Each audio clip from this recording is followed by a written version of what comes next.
Olá, este vídeo é realizado para a disciplina de Bioquímica 2, para o projeto dos seminários de extensão. Ocorre com uma pessoa que não tem a produção de insulina pelas células beta-pancreáticas.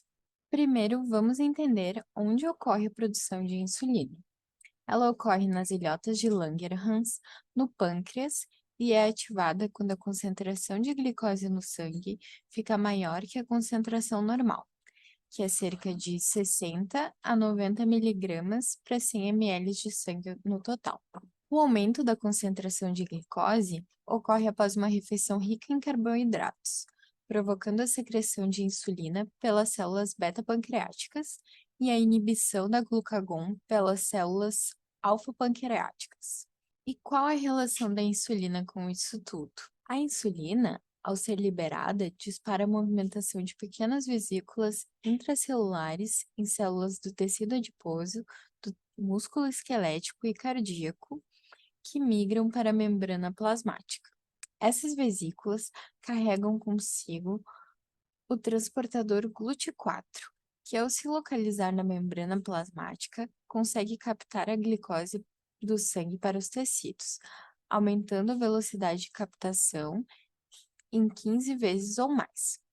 Quando os níveis de glicose retornam ao normal, a liberação da insulina diminui e o transportador GLUT4 volta a ser armazenado em vesículas no interior da célula. Quando a glicose sanguínea aumenta, os transportadores GLUT2, que não são dependentes de insulina, carregam a glicose para dentro das células beta-pancreáticas, onde nela é adicionado um grupo fosfato pela enzima glicosinase para entrar na via da glicólise, um caminho bioquímico onde a glicose é oxidada até piruvato. Com a quebra da glicose, a produção do ATP aumenta, e esse ATP fecha os canais de potássio e, assim, abre os canais de cálcio.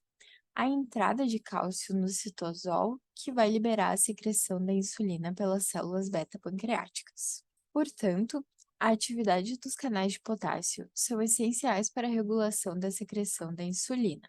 Existem doenças como a diabetes mellitus neonatal, em que ocorre a mutação de subunidades do canal de potássio.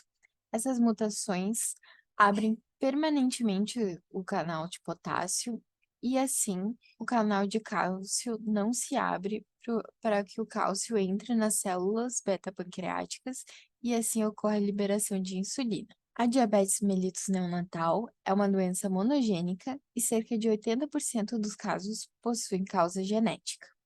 O tratamento para a doença é à base da insulina, suficiente para atingir o equilíbrio metabólico correto. Outro tipo de diabetes é a mellitus tipo 1, que também é uma doença em que não há produção de insulina, devido à destruição autoimune das células beta-pancreáticas. Essa doença requer insulinoterapia e cuidado constante por toda a vida, entre a dose de insulina e estilo de vida saudável, como exercícios e boa alimentação. Os sintomas da diabetes tipo 1, se não tratados, são sede excessiva e micção frequente, com alta ingestão de água, assim como sintomas causados pela excreção da glicose pela urina. A diabetes inclui doenças cardiovasculares, insuficiência renal, cegueira e neuropatia. Em 2019, 4,2 milhões de pessoas no mundo morreram pela doença. A diferença entre a diabetes neonatal e a diabetes mellitus tipo 1 se deve ao fato da diabetes neonatal ser uma doença genética, onde ocorrem mutações nas subunidades dos canais de potássio, enquanto que a diabetes mellitus tipo 1 é uma doença autoimune, na qual ocorre a apoptose das células beta-pancreáticas e isso diminui consideravelmente a produção de insulina pelo pâncreas. Vimos então onde ocorre a produção de insulina, qual é a relação bioquímica da insulina com a ingestão de carboidratos, a importância dos transportadores de glicose, a importância dos canais de potássio e doenças relacionadas com a falta de produção de insulina. Agora, podemos responder a nossa pergunta inicial. O que ocorre com uma pessoa que não tem a produção de insulina pelas células beta-pancreáticas? Resumindo, pessoas que não produzem insulina pelas células beta-pancreáticas não ativam os transportadores de glicose GLUT4. Sem esses transportadores, não há entrada de glicose para os tecidos, e assim uma alta taxa de glicemia.